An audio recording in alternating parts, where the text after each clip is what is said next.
coming up, foraging for key ingredients that make traditional Cherokee foods. And there's certain places that are well known to the people that do gather mushrooms or dig onions. I mean, they know where it grows. We also have variations of acorns lying around that you can make soup out of. But when they hit the ground, they'll burst open and you can just pick them up. That's good. Those are a little bit tender. And sharing recipes to keep traditional foods on the table. I enjoy giving my secrets, my food.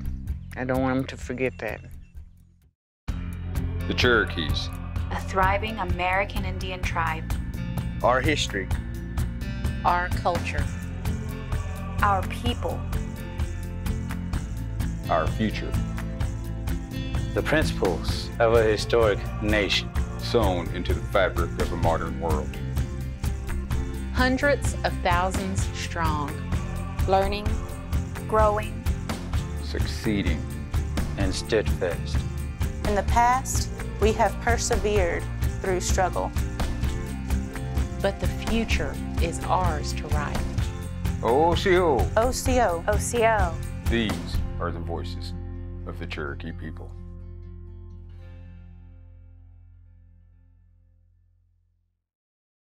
Osiyo, I'm Principal Chief Bill John Baker. Welcome to the Cherokee Nation and OsiyoTV. This is how we share our culture, our heritage, our history, and our language with you. Wado. Osiyo, it's how we say hello in Cherokee. I'm your host, Jennifer Lauren. Today we're exploring Cherokee cooking. Food is an important part of our tribe's traditions, and with that, the way it's prepared is often unique. Foraging for food has always been part of our tribe's culture, and as you'll see here, those foods are often people's most coveted dishes. In fact, here in the Cherokee Nation, we all look forward to springtime because it's wild onion season and a time to share with friends and family.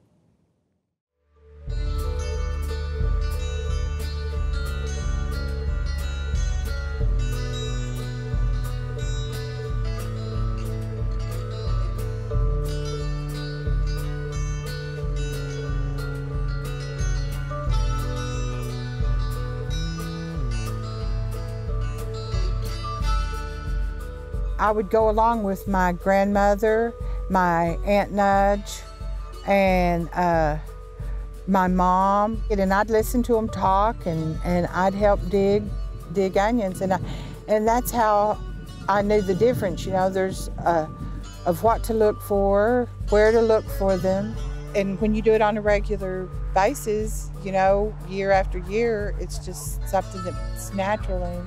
And there's certain places, you know, that are well known, you know, to the people that do gather mushrooms or dig onions or get possum grapes, huckleberry, you know, I mean, they know where it grows. And a lot of patches is a common place, you know, and you see different families going to that spot to get them. We usually clean on site, that way you can leave the roots. You always leave something that you don't take and without giving back. You know that they're going to be there next year, you know. It depends on the weather and in the different regions, different areas of the Cherokee Nation, like how they grow. Some comes up earlier in certain areas than in other areas. After they're clean, you just chop them up and you cover them with water. If they're young and they're tender, it don't take them very long, you know. And you just cover them in water, put a little bit of salt in there, and you just let them cook down, you know, and boil down. And once they are tender, then you just take your eggs and you just beat them up and you pour them in there, and it don't take them very long, and they're ready. That's it. It's real simple.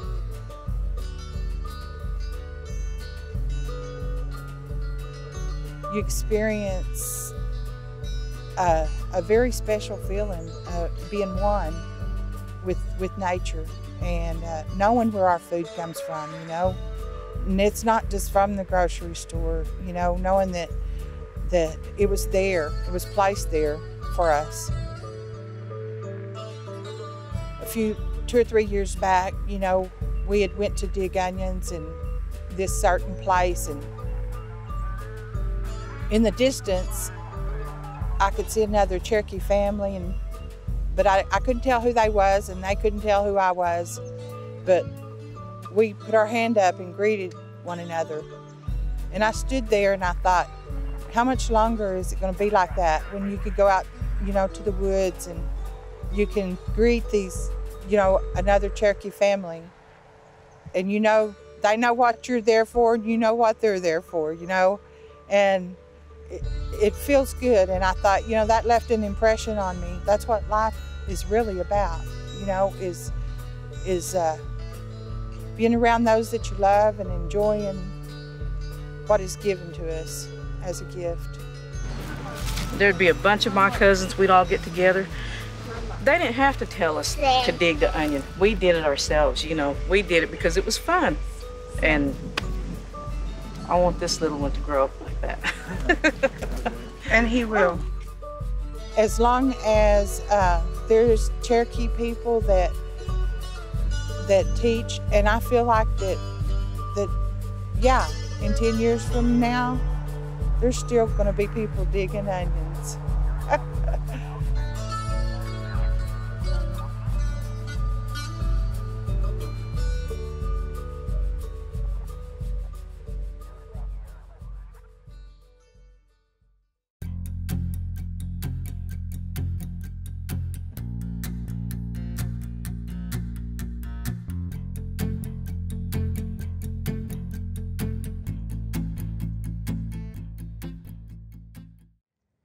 A young Cherokee chef is making a name for himself by taking traditional Cherokee foods and turning them into something new and different. Chef Bradley Dry teaches us how to make healthier Indian tacos and shows us you can forage for food in the middle of a city.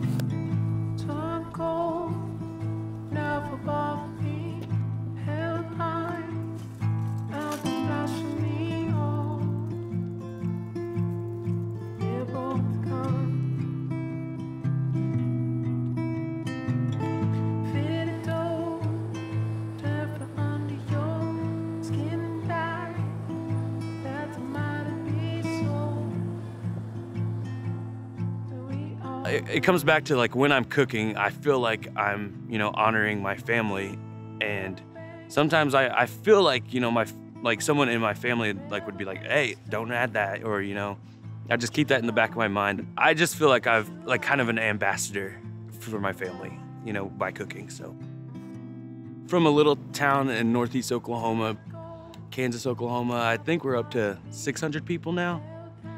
I think it was 400 when I was young, like when I was still living there at the time. Everybody was related, so yeah, couldn't really, you had to go to the next town to meet people. Yeah.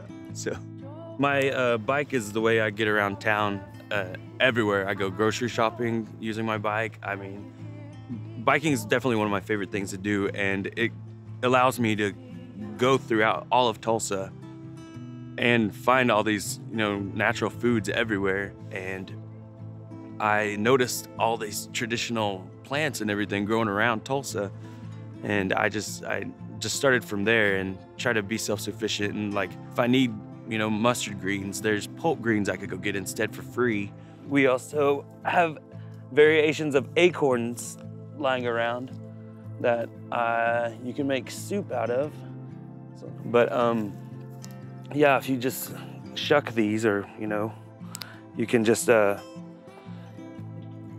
mash them up a little bit and then add them to soup, which is, I don't know, it's kind of a flavor you really wouldn't expect. It's kind of buttery.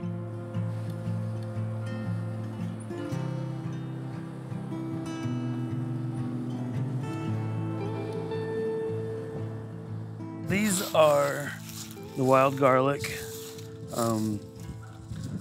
They're looking like they're getting a little old. So I like to try to pick them as soon as I can. These little ones are good. I like to put them in salads, like fresh salads. The onions will be out later, and then they're a lot darker than this. And they grow taller also. I'm a really big advocate for eating healthier, and especially within our nation, because diabetes is such a killer. I really like to take our traditional foods and go a healthier way with it. And just something that people would still want to eat, even though it's not the same way they cooked it, just a very healthier way of eating it. For instance, at Chimera, I cook Indian tacos, but instead of frying them, I use a pizza stone in the oven and get it as hot as I can. And it just, like, within 2 minutes, it puffs up, you know, because of the heat so intense. So that's a healthier way to eat fry bread, so it's more baked bread. I had my great aunt come in one time, like the only time she's been in downtown Tulsa. She tried the Indian taco I made, and she told me it was good, so I guess I did something right, you know, even though it wasn't, you know, deep fried, so. Yeah. Being able to represent the Cherokee Nation with what I do, I feel like I would be making our nation proud, because I'm trying to make it healthier. You know, I try to cook some of this food. It definitely reminds me of being back home with my family. And I mean, they're only like an hour and a half away, but still just not being able to make it to like family dinners all the time, you know, that could be tough sometimes, so. Even though my grandmother, who passed away, who taught me how to cook, I still feel like it's me kind of honoring her memory, and it just makes me feel more connected to my family. Even if I'm not cooking for them, I'm cooking for strangers, I like that because I feel like I'm using something that my family taught me to feed others. I just like making people happy, and if it's, like I said, if it's something that I enjoy so much that someone else can enjoy, then that makes me really happy.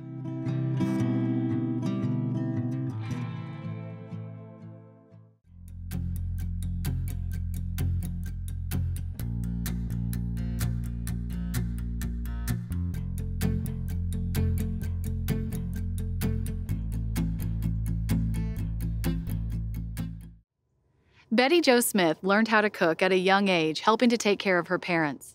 Betty made sure to pass on all of her cooking knowledge to her own family and the best places to forage for local ingredients.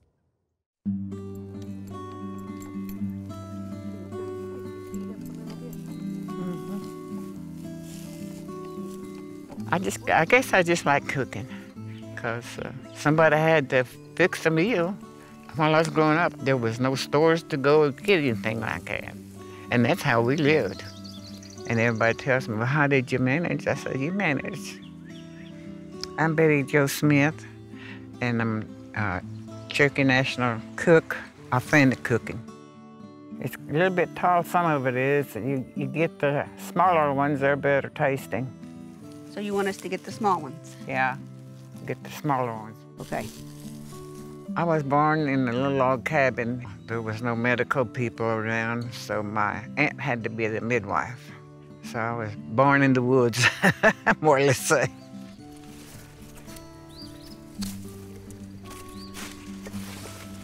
Well, that's good. Those are real bit tender. I just barely remember when we were moving to Chilocco. They had a homestead there, and that's where we moved, and was raised mostly there.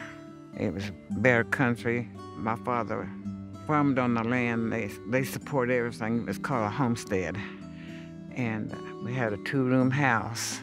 So my mother took care of the house. Now it's a mess. That's good. There's plenty. You smell good. Very good. Very good, very good. They're nice and tender.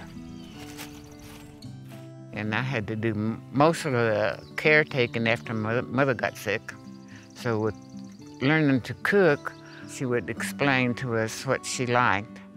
and how to fix it. And then when I would go to church, I'd follow the elders around, learning from them. So I began picking up this and that from everyone. Where we lived, there was a lot of watercress and poke and things like that. Come down here during the late spring and get the watercress because it's good on sandwiches. Got married in '49, and then we moved to Hulbert. It was an old log frame house. Lived in it for years till we had the house built. We raised 6 girls and 5 boys. We're gonna show Grandma what we got. See if we get her approval. Oh yeah, that's just fine. Okay. That's great.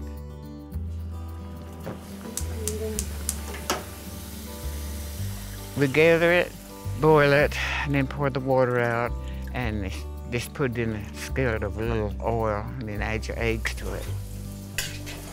But it's delicious. I taught my kids, you know, when they make dumplings, you don't make them thick. You make them kind of narrow, so you can have the broth with it. And in our time, we didn't have measuring spoons or anything like that. A speck of this, a speck of that. We used to go out in the woods and get the wild grape dumplings. They're the best tasting one.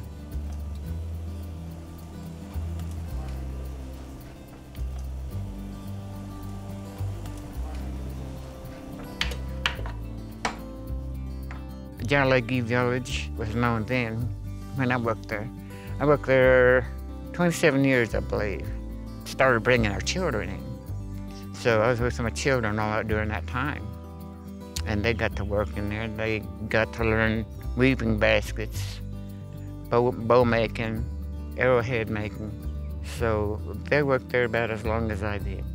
Kind of reminded me of how I was growing up because that was easy to do. Of course, you didn't get to cook in there or anything. You had to have a fire and doing your work. When you raise them in the garden and they start big enough to snap, they're real easy. These are kind of aged a little bit. They're kind of tough, but you can still do it.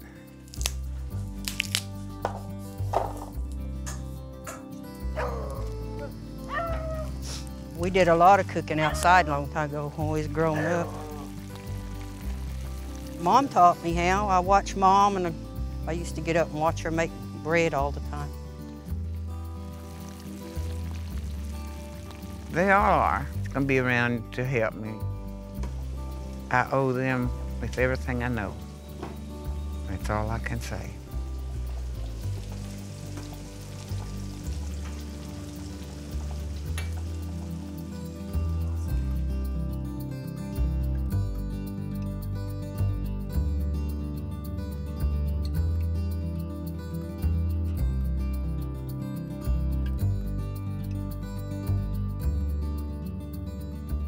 So, just more or less, I'm proud of my kids and what they're doing.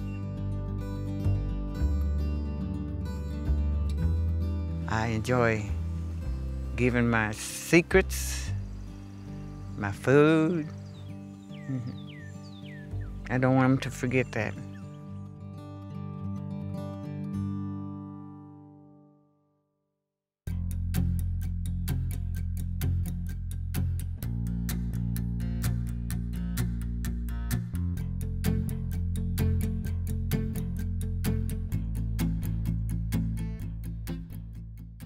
Jalagi, anyone here. Let's talk Cherokee. The Cherokee syllabary is the writing system invented by Sequoyah. Each character represents a syllable in the Cherokee language. In this syllabary chart, the top row contains the 6 vowel sounds. The subsequent rows include the consonant sounds. Ha. Ha. Knife. Hayesti. Hayesti. He. He. Goat. Hena. Hena. He. He. 5. Hiski. Hiski. Ho. Ho. Right. Ho'welaga. Ho'welaga. Who. Who. Drum. Huli. Huli. Huh. Huh. Turn off. Hutlada. Hutlada. Turn off the light. Hutlada. Hutlada. Adjusting. Adjusty.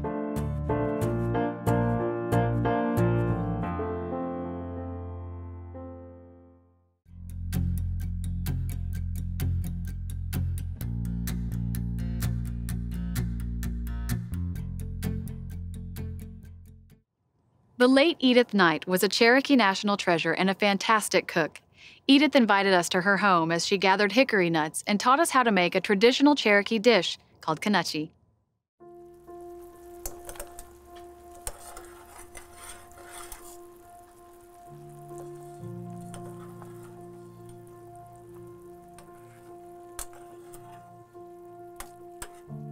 My name is Edith Knight. I'm a Cherokee National Treasure. My craft was traditional clothing, but I'm also involved in food, traditional foods. I had three brothers and two sisters, and my dad was a full-blood, but my mama was Scotch-Irish. I went to school at Chalk Bluff, and of course had to walk to school, rain, sleet or snow, whatever. Some of the kids that went to school talked Cherokee, but the teachers didn't like for them to do that. They got in trouble if they talked Cherokee to each other while we're in grade school. So I did not learn to speak it. I knew who my husband was quite a while before we ever got together. When I was in high school, there was always some young men that would drive their cars around the block of the high school. So we'd be sitting out on the lawn waiting to go back into class. So we'd get to watching them drive their cars around the block. So I spied him, and I liked his car. So when we got together, he was, like I said, he was just bashful. But we got along. Our backgrounds were similar, so it made it all right. And I tell everybody, I chased him till he caught me. I guess we'll just hold each other up the rest of the years we've got together.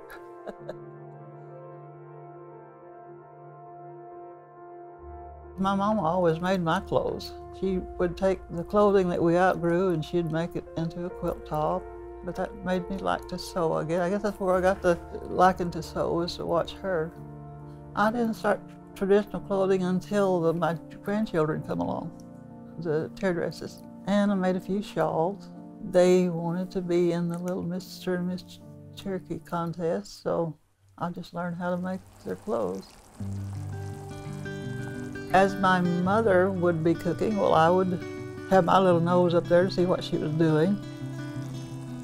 My mother taught me how to make kanuchi and just about everything that I know how to do. Kanuchi is hickory nuts and rice cooked together. When the hickory nuts are ready to harvest, they will fall, and it's usually along about October, last of October, when they start falling. And a lot of them will fall with this outer hull, but when they hit the ground, they'll burst open and you can just pick them up. And from here, we crack them into a smaller piece, and then they're ready to grind in the canon. This is called a canon. This block is called a canon.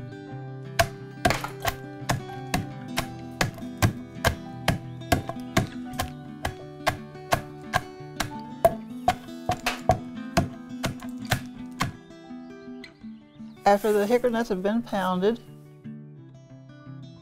make it into a ball. You take that ball and then you break it up and drop it down into water boiling.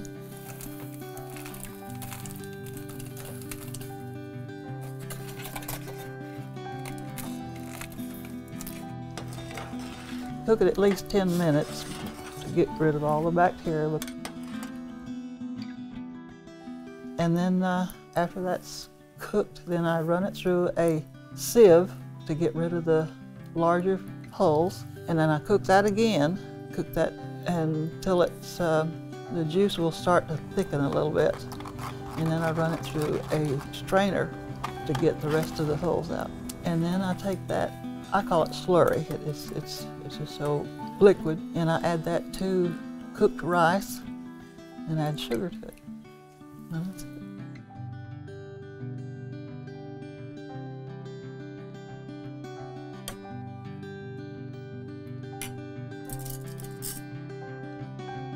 That's top of my world.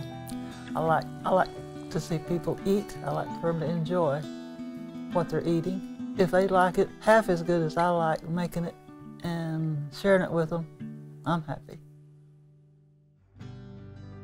I guess what I would like for people to remember me is that I like to be thought of as a giving person, a loving person, and I guess that's about all I could ever want. Just remember that. Learn as much as you can about your history because it's important to know who you are, where you come from, and I think it makes you a stronger person whenever you find out what all the Cherokees has had to go through.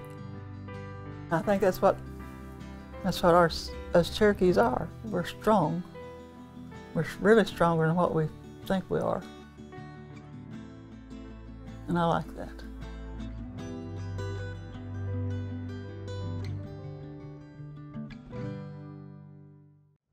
We hope you enjoyed our show and that you'll consider learning more about our tribe at Osiyo.tv. There is no Cherokee word for goodbye because we know we'll see you again. We say, Dodadago ha'i. Wado.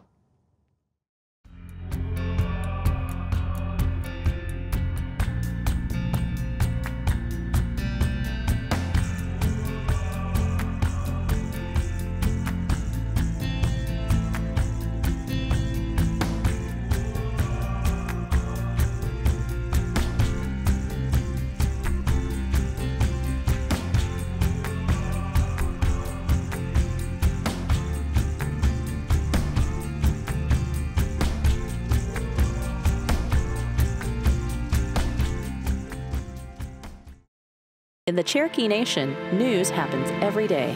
Cherokee Nation's economic impact on the state of Oklahoma now exceeds $2 billion. The dollars that are generated here are creating jobs. It benefits everyone. Creating headlines. The new 469,000 square foot health facility is the result of the largest joint venture agreement ever. For the people of the Cherokee Nation, and will impact them for generations to come. Creating opportunities. Cherokee Nation employees can now take 8 weeks of paid maternity leave. We have lots of young mothers and young families, and this is something that's very exciting. This year, the tribe awarded $5 million to superintendents from about 100 public school districts. When it comes to education, we're all in it together. Creating a better place to call home. The Wilma P. Mankiller Health Center in Stillwell, Oklahoma, nearly doubled in size. It's going to provide more jobs. For more Cherokee Nation news, visit onadiskoe.com.